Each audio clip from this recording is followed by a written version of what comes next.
Government is everywhere, personally, nationally, globally, and heavenly. Welcome to Are You Real Government, the premier media outlet where we discuss what's going on around the world and how to release God's governance, the kingdom, into it. Each week, we'll be equipping you with kingdom understanding and giving you the inside track to government leaders around the globe.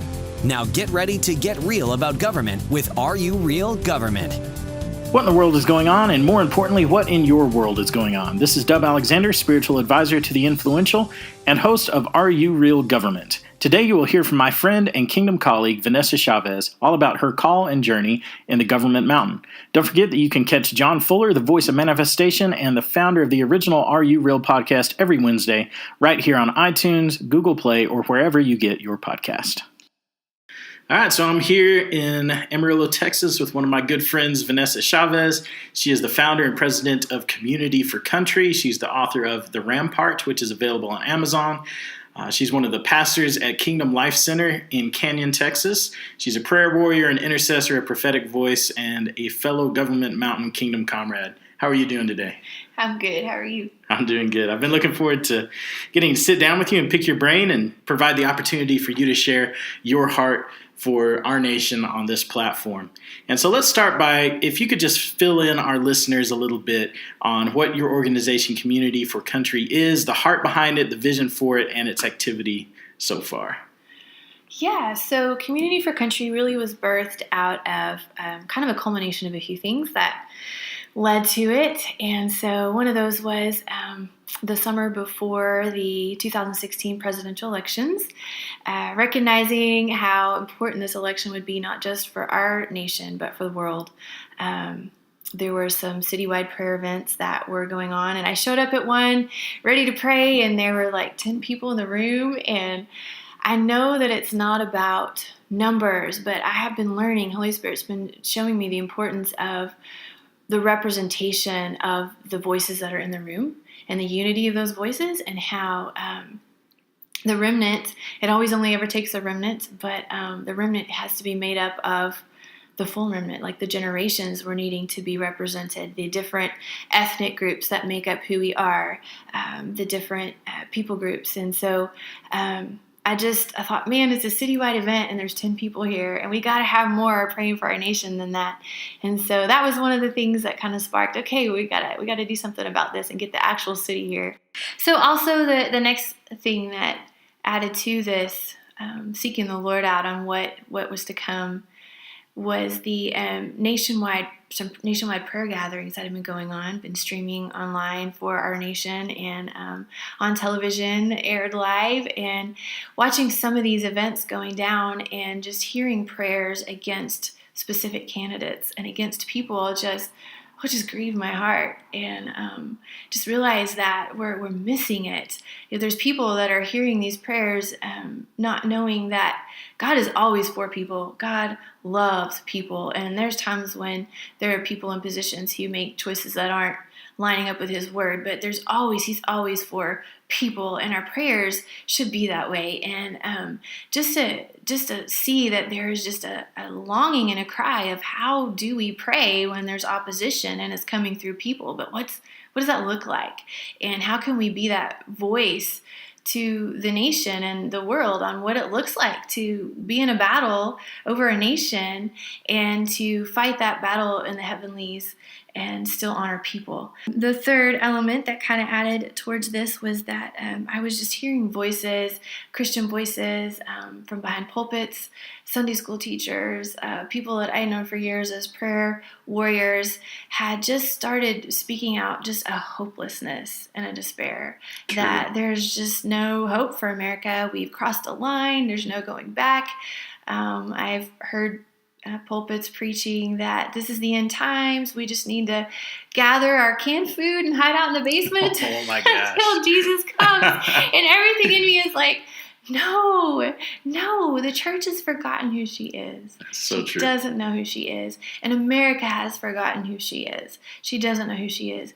And it is time to awaken the church and the nation to who we are, because we are the ones with the answers and the hope, and we're called to bring light, and we are born for such a time as this. And our nation is here to impact the world needs the things that we are created to carry. And so there was that. And then the fourth thing that just added to seeking out the Lord and the birthing of Community for Country is just all of a sudden I started hearing all of the prophetic words that have been spoken over the Panhandle and our state about the nation over several decades. There have been words that are spoken that what happens in the Panhandle is going to affect the state, and what happens in the state is going to affect the nation, and of course what happens in the nation is going to turn around and impact the world. And so just hearing that there was all these words from different voices at different times, and recognizing that, well, we're the ones that are here. Like, what is our role? What do we do? How do we fulfill the call that's on our area, our territory, and our state, and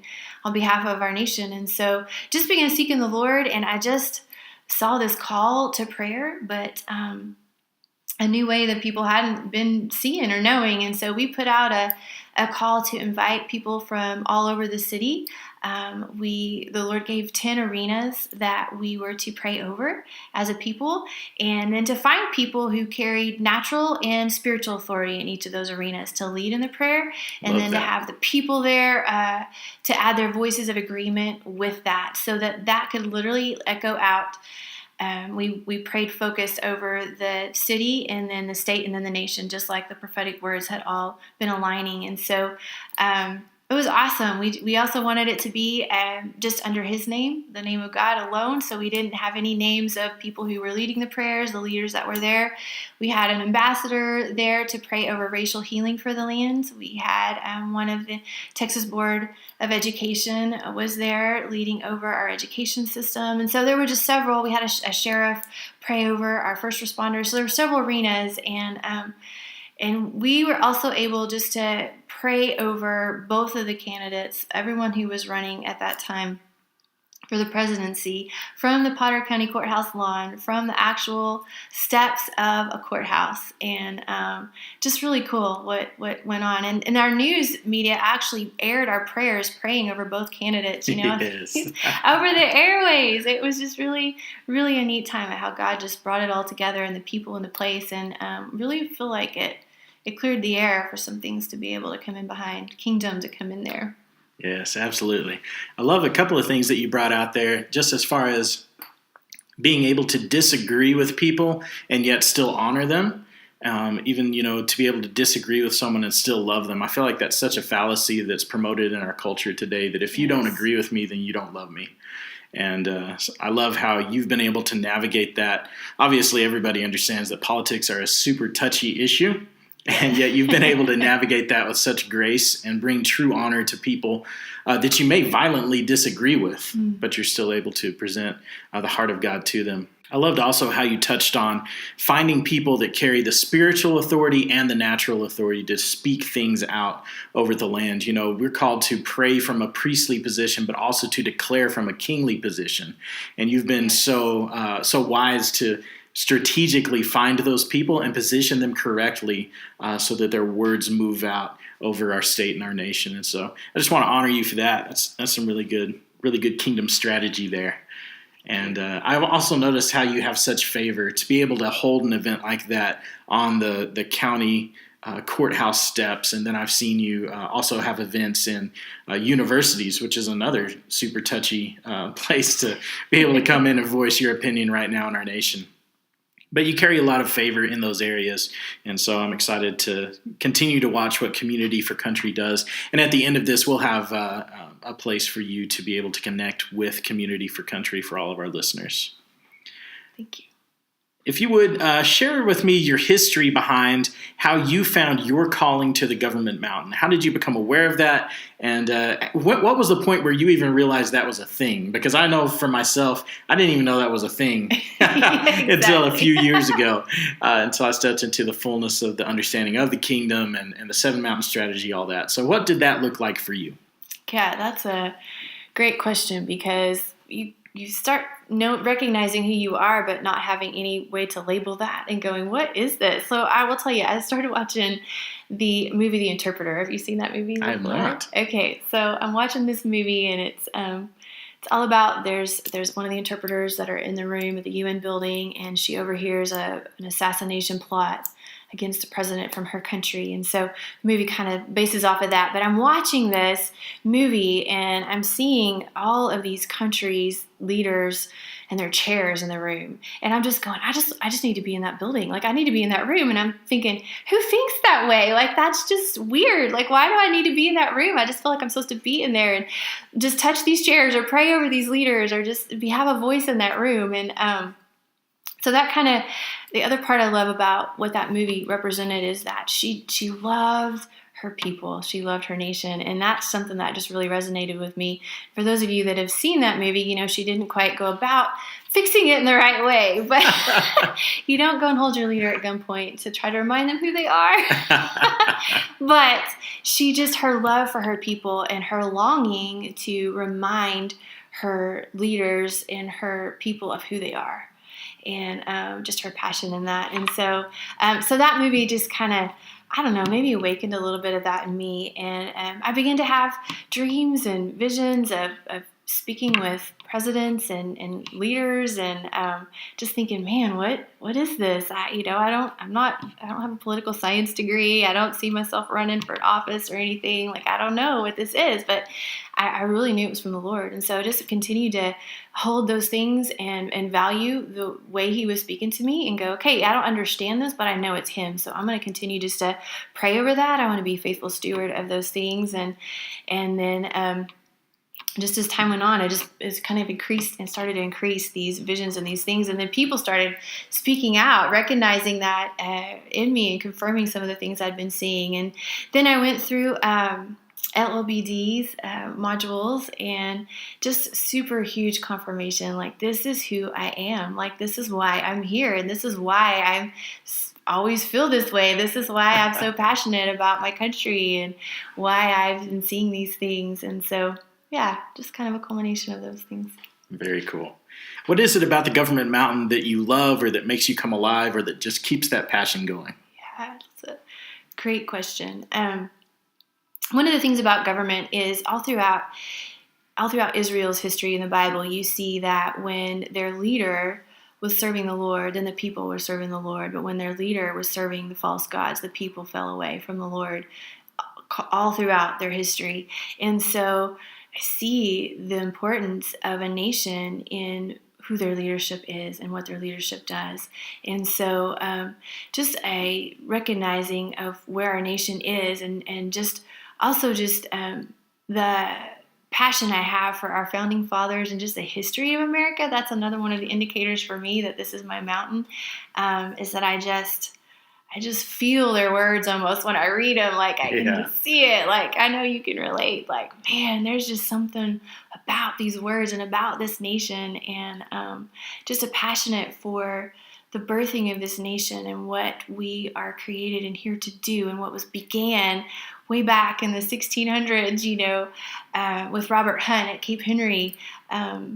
Man, there's a call that still rings out over the land for us to rise up and be who we are. And it's not to be better than anybody or to lead everybody, but it's to be able to impact the world with light and with the resources and with the hope of the kingdom. And so, I just, there's a lot of things that kind of build into that of what makes me come alive. But I just see the role of the government and over the people and how it impacts and, also how the leaders of any nation have been given such a responsibility. And I think in our culture today, we have a tendency to lose sight of what leadership actually is and the responsibility that it carries and what's impacted by leadership, like how deep that impact goes. We lose sight of the big picture. I think in our culture today, it's such a instant gratification culture and such a what happens in my life right away, right now, that we lose sight of what we do today impacts generations and impacts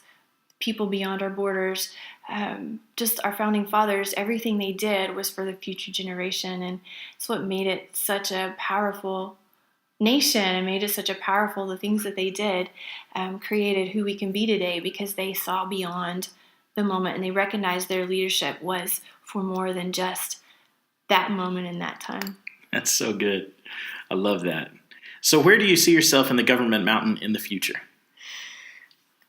So as I mentioned earlier, like I've had pictures and visions and dreams of just meeting with government leaders and world leaders and being able to bring just blueprints and answers. The Bible talks about how in Isaiah chapter 9, it talks about how the government is on Jesus' shoulders, and of his government will be ever increasing. Yes. And just to recognize that, there's been such a lie of the enemy that government and church are not to be together. There's supposed to be a separation. But when you go back to the Word, the author of it all, and it says, hey, he is the government. He is the answer. He is the way that government works. And he has all the answers in him. So if we're abiding in him, then we have all the answers. Like, so good. I don't have to know all the history and all the battles and all the things word for word. I just have to know him and have to abide in him. And if he's called me to be there, then I'm going to go, and I'm just going to open my mouth and pour out the blueprint of heaven for that leader or that nation or that city that needs those answers in that direction. And so I see myself being an advisor to world leaders and governmental leaders on any level. I see myself at tables helping bring some solutions and problem solving to some of the world's deepest needs, because heaven holds all the answers. And so I get to be a carrier of what heaven has and release that out. And so that's where I see myself. That's awesome. I totally agree with that, 100%. So now I'm going to ask you a really broad question. What do you believe God's heart is for the United States of America? So I believe God's heart is always love, because it's who he is. There's been such a distortion of his heart just over people in general, but even over, America has definitely made some decisions to move away from God and his ways, and just about every arena we see that today. So God's heart is never, in a place of angry, going to pour out wrath and going to punish, but his heart is always to restore, always to redeem, always to remind us of who we are, always to call us back and to bring in healing. And one of my heart passions is to help clear up the distorted image of God on the earth, and in whatever ways that we can do that. So one-on-one in relationships with people who don't know him, and just words that we speak and things that we share everywhere we go. But I know his heart is for restoration. His heart is for purpose. Every single person, every single nation, big or small, wherever you land on the globe, has created with purpose and with a piece of him that this world needs, and with answers that this world is crying out for. Individually, and nations carry these things. And so I believe the heart of the Father over our nation is to awaken to who she is, who she was created and birthed to be, and to be able to rise up in the fullness of that, so that we can turn around and pour out all that he's put within us to give out. That's so good. I'm going to throw you a question that I didn't give you before, and we can edit it out. Or, awesome. If you nail it and feel good about it, I'll leave it in. If you were able to speak to America as a person, what would you say to her right now? Oh, man. That's a good question, a big question. I've come to a place where I realize the magnitude of our words, even in little conversations and big ones. And so with questions like that, it's like, what would Holy Spirit have me speak to America right now if America was a person? I think one of the biggest things that America needs to hear is that America has purpose. America, you are loved, and you're not broken beyond repair, and you have incredible wealth in who you are, not necessarily resources, but in the person of who you are as a nation, the piece of you, the piece of God that you carry and represent. And there's wholeness, and there's healing, and there's life, and there's hope. I just think one of the biggest things that we're missing is hope. Earlier we talked about one of the reasons why Community for Country came about. And as I'm listening to these pastors and these people that I had heard for years be a voice of hope, now turning to be a voice of fear and despair and hopelessness, I just saw picture this movie. It's crazy how the mountains will come together and flow together. But have you ever seen The Patriot? Yes.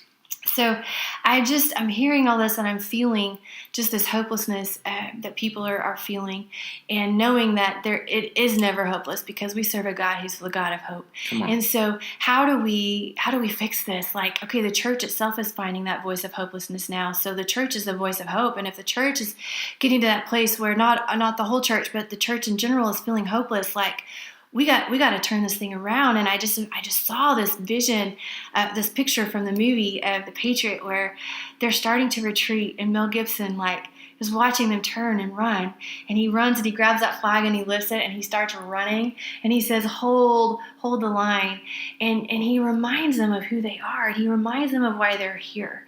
And I saw like voices, us individually, like, I'm nobody special. I'm just me, I'm just a person here who's a mom and a wife and whatever. But like, I'm a carrier of the kingdom of heaven, and I have the ability to raise that flag. Like, there are some of us that are here that if we will just believe who we are, we can raise that flag and run back and go, hold the line and don't retreat in America, because God has purpose for you and there is hope for you. And the Church of America, like, you're here to be the answer, not to hide out and wait for Jesus to come and hold your canned foods, because it's going to get scary out there. Like, I listened to Are You Real, the last one with Dr. Egolf. And I loved what he said about, man, we don't need to be scared of the dark. Like, we're the light. We go in and we change the dark. We light it up. And so I'm feeling that mandate from heaven on behalf of all of the remnant that are here. Like, man, we need to raise that flag, and we need to run, and we need to voice with all of our breath, like, there is hope for America, and there is hope for the world, and there are answers, and there is purpose, and there is life beyond this moment that we're in. And so, yeah. So good. I'm glad I asked that question. You nailed that. That was awesome. So tell the people a little bit about your most recent trip to Washington, D.C., and just kind of what you picked up on in the Spirit while you were there. Awesome. So obviously I've been dying to get there, right? I hear the city calling to me. Can't wait to go there, and just a little bit to share just a little bit about how I even got there. Is that I knew that I was supposed to be there, especially after all this confirmation in these last couple years of just, this is who I am and this is my mountain, but is this the timing? So we just had a baby. And so in December, we had the invitation to go to DC, but we had he was 4 months old at the time. And I'm like, okay, how is this going to work? Are we supposed to be there? And so I'm literally just like, God, I know I'm supposed to be there, but is this the time? And I'm asking for confirmation and just waiting on him. And so two things. One, I really, really had a longing to meet Dr. Ruth Mizell. Yes. And I had heard about her and the just amazing who she is, and just a longing just to meet her. I just felt like I was supposed to. Like, there's some reason why I was supposed to meet her. And so I just had been keeping that in prayer. And also financially, it wasn't the best time for us to go on a trip, but I'm like, God, if this is where we're supposed to be, then you're the provider and it's going to be there. And so first podcast I listened to that day, first story he shares is about how there was this guy he really felt like he was supposed to meet, and he really wanted to meet this man, and he's like, I'm going to have dinner with this guy this year. I just need to meet this guy. And so he writes it in his prayer journal, and later on that, a couple months later, he has dinner with this guy. And then the very next story he tells is how he was supposed to go on a trip, but they didn't have the funds for it. And so his wife is just going through the canisters in her kitchen, and out pops 100 pounds or whatever it was, the amount that she needed. Like, there was just instant cash in her kitchen container that wasn't there before. Like, provision was made. And so I'm like, okay, God, I'm hearing you. Like, this is the time. So I know everything is going to come into place. And so that's how we ended up going, and God just provided every single thing along the way. And so when being there, it was just like, wow, I'm finally here. And I don't know about you, but there's moments when you're like, oh, I was born for this. Yes. You're like, Absolutely. Yes, I was born for this. And I believe all of us have something within us that's going to resonate that sound. And so just stepping into DC is like, okay, I was born for this, and I know I'm supposed to be here, and I know I will be here frequently. I don't know what that looks like. I don't have to, but I just say yes to that call. And so it was awesome to be there, and it was super awesome to meet Dr. Ruth Mizell, and just to hear her story. And how she came to be where she's at. And as she went around the room, they asked us to share, why we're here and what our purpose is. And I mentioned that part of my purpose is just to awaken for America, to be awakened to who she is and awaken to that call. And she said, people need to be told who they are. That's so important because you might not know who you are unless someone tells you. She's like, That's just really important. And she talked about her own story about how she had nothing to do with politics. And someone came up to her and said, hey, you're supposed to go help the Bushes with their campaign. And she's like, I don't know anything about politics. She's like, no, that you're supposed to go do that. And she's like, okay. So she prayed about it. And then here she is, for the last, 30 plus years, she's been in Government Mountain and didn't even know that that's where she was headed. And she said, somebody told me, the Lord sent someone to tell me who I am. And then as soon as I sought him out and walked into that, then I knew. And so it's like people need to know who they are. And so that was just really cool to have that, okay, part of my job is to remind America of who she is. And that's a part of why I'm here. And so that was awesome. So many things that you could share. But one is just the recognition of when you're in the place you're supposed to be, then doors open to you. Yes. That was so awesome to be there and just to see all these opportunities that opened up around us while we were there, just because we were there. Because there's all these cries for answers and cries for the things that you could just feel in the atmosphere. And as we're the ones that are carrying some of these answers directly from heaven, God's going to make those connections because there's a cry for it, and he's going to answer those cries through the people that are there to be answers. And so that was just really cool. And then the other thing that really stuck out to share was that as soon as we landed, I just thought, man, I really need to be at the Lincoln Memorial. I just need to go there. Right. Gotta be there. And so we go there that next morning, and we're freezing, and it's awesome. And I'm reading his speech that's inscribed on the wall. And there's just this section that really stood out to me and really spoke to me of the words of this nation was built on are still alive today. They're still calling to us today. There's still a mandate given by President Abraham Lincoln that is still crying out to us today to answer. And I'll just read a part of it here. Towards the end of his quote, it says, "It is rather for us to be here dedicated to the great task remaining before us, that from these honored dead we take increased devotion to that cause for which they gave the last full measure of devotion, that we here highly resolve that these dead shall not have died in vain, that this nation under God shall have a new birth of freedom, and that government of the people, by the people, for the people, shall not perish from the earth."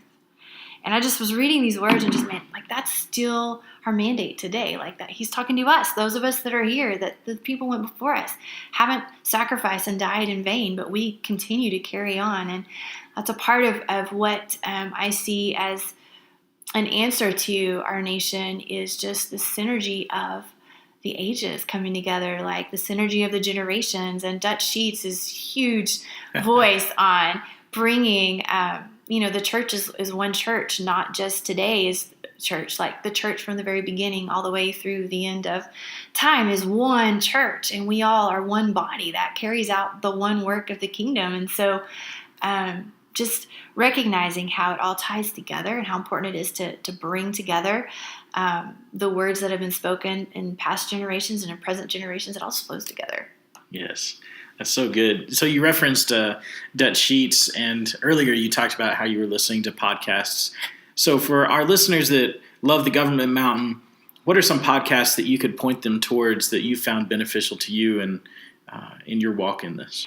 Yeah, there's some great words going on out there. And so Dutch Sheets is one that I highly recommend as following if you're called to Government Mountain, because I feel like he carries one of the largest mantles of authority for our nation in this current time right now. Agreed. And he is not easy to find. You can type his name in a podcast and you can find him from various places, and it's incredible words. But you could go to his website, dutchsheets.org, and he has incredible books and blogs and things that will just continue just to reveal what God's speaking and doing in our nation right now, and how we can add our prayers to that or be a part of that. Also, Dr. Lance Wallnau. Follow him, absolutely. He's incredible. He's on Facebook or Periscope. Comes on live video all the time. This is true. Just talking about what our nation's at and what is needing and what's going on, and interviewing people that are have voices towards that. So it's really awesome following those guys. Perfect. I would wholeheartedly agree with both of those recommendations. I'd love to ask your opinion on the following statement. A government of a nation's purpose should be to preserve sovereignty, dispense justice, and protect opportunity. Is there anything that you would add to that, take away, or change? Absolutely. I agree with that statement completely. Just the leader of the nation has the responsibility to protect, not just what comes in the country or what's going out of the country, but it has to protect the people that are in the country and the people who they are and what they carry, and so the opportunities and the justice that are allowed and that are held high in that underneath that leadership allows for those people to be the fullness of who they are and to carry out into the world the things that they're called to carry. And so I would fully agree with that statement. Very cool. What advice would you give someone who feels the call to the government mountain? That's a good question, because it's not like there's like government mountain school really Not yet. there. Not yet, but working on it, right? Dr. Lance Wallnau works on that for sure. Couple things that come to my mind is, one is to surround yourself with people who will champion who you are. The call to the government mountain is not everybody's call, and it's not something that, like we just talked about, it's not something that's just out there and everybody can identify with that. And so it's so important that when you know who you are, whatever your mountain is, that you surround yourself with people who will champion that and who will help you remember who you are and stand strong in that. And second thing I would recommend is that just as King David had to strengthen himself in the Lord, if you're going to be called to the government mountain, there's going to be a lot of voices that will try to dissuade that. Just because the government mountain carries that authority, and the answers you're bringing, I'm sure on the spiritual level side of things, the enemy's camp doesn't want that released, and so you're going to have to learn how to strengthen yourself in the Lord and abide in Him, and knowing who you are in Him, and holding your ground with Him, and just waiting on the Lord for Him. Third thing that I would recommend is just to start decreeing.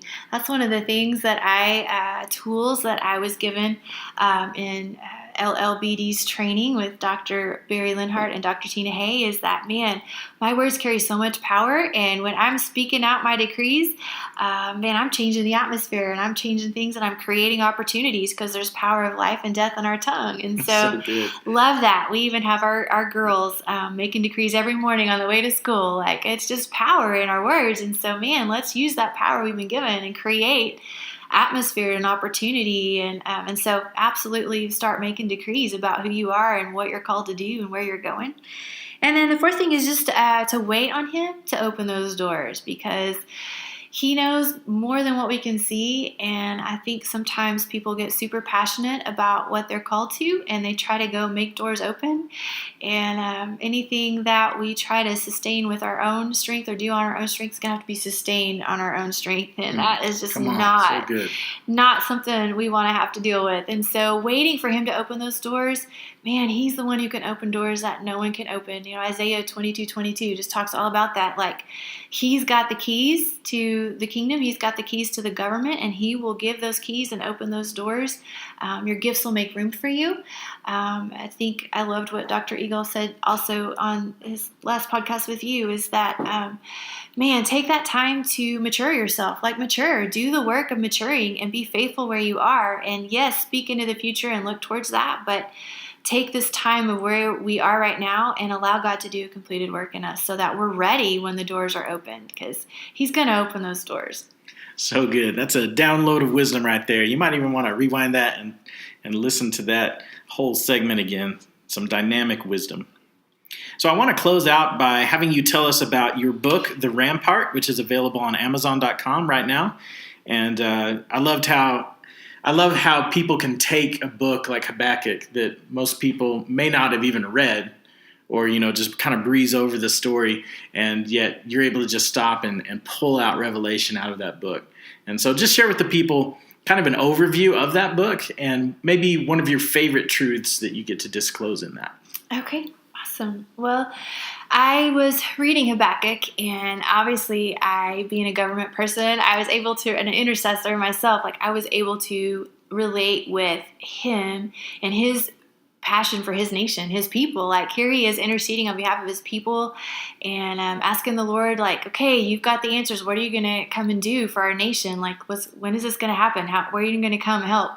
And the Lord's answer to him came in somewhat a form of a terrorist attack. It was just not the answer he was expecting. Right. And so he recognized in that moment that, okay, this doesn't sound like a good God, something a good God would do, and I know you're good.